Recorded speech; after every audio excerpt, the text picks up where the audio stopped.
I'll start with the horse racing. I've been a fan of horse racing for years, and I can go to the track and just watch the horses run. So it's not about the gambling for me. I'll participate and place some bets while I'm there, but it's more about the horses. They're great athletes. And yeah, so I did own a micro share of Seize the Gray, who won the Preakness race last year in 2024 through a company called My Racehorse. And they basically crowdsource or offer micro shares of horses. So you get a piece of that experience of being a horse owner without having to have the big capital investment that normally comes with that. And it was really exciting because I go to the Preakness each year. I live here in Maryland, about an hour away from Pimlico, where the Preakness is run. And so it was really exciting. I go every year, but every year I don't get to cross the track and go stand by the winner's circle.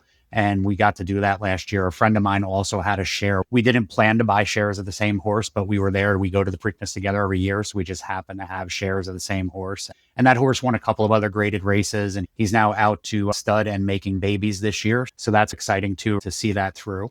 So that's that passion for horse racing. I've been to the Kentucky Derby twice. So people out there who might be curious about horse racing, even if you're not into horse racing, a trip to the Kentucky Derby one year would be a great experience just to see the pageantry, the people dressed up, everything that goes with that. And Louisville has a lot to offer down there. So I think people could spend a weekend or maybe even a week and have fun there. So there's my plug for Louisville tourism. And then coming back to me. So yeah, I'm here at Danaher. I'm coming up on 4 years here, and I'm our TA vendor management director, and that is a global role. I have 2 direct reports, one sitting in Poland who takes care of the EMEA region, and one sitting in Singapore who takes care of the APAC region. But when I started, it was just me, and we built the global team, but it was just as I finished centralizing contracts for a region, then I brought on a teammate to help manage the relationship. The role became global after I joined. When they interviewed me, they told me it would be global, but it was a brand new position. So, in Danaher, for those who aren't familiar with Danaher, we're a global science and technology company. Wikipedia defines us as a global conglomerate. So we own 15 other operating companies working in biotechnology, life sciences, and diagnostic products.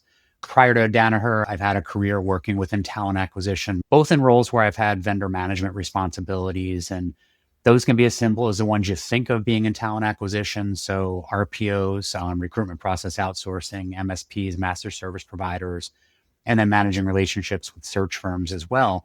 But in past roles, I've also had responsibility managing relocation vendors, law firms supporting immigration, outplacement firms. I'm probably missing some, but it's been interesting. And as you go from smaller companies, you wear lots of hats. So that's where a lot of those vendor responsibilities came from. And then you move into a larger company like Danaher, and you can refine a little bit more. But I've spent a good chunk of the last 20 years working in life sciences, pharma or biotech companies.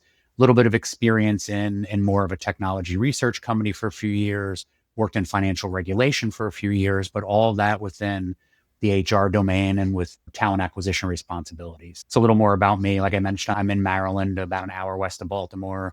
Have been here for 18 years, grew up in New Jersey before that. So the East Coast, the New York type of accent may still come through a little bit, or the fast talking. That's going to come back to having spent my whole life in the Northeast. Yeah, it's a little more about me.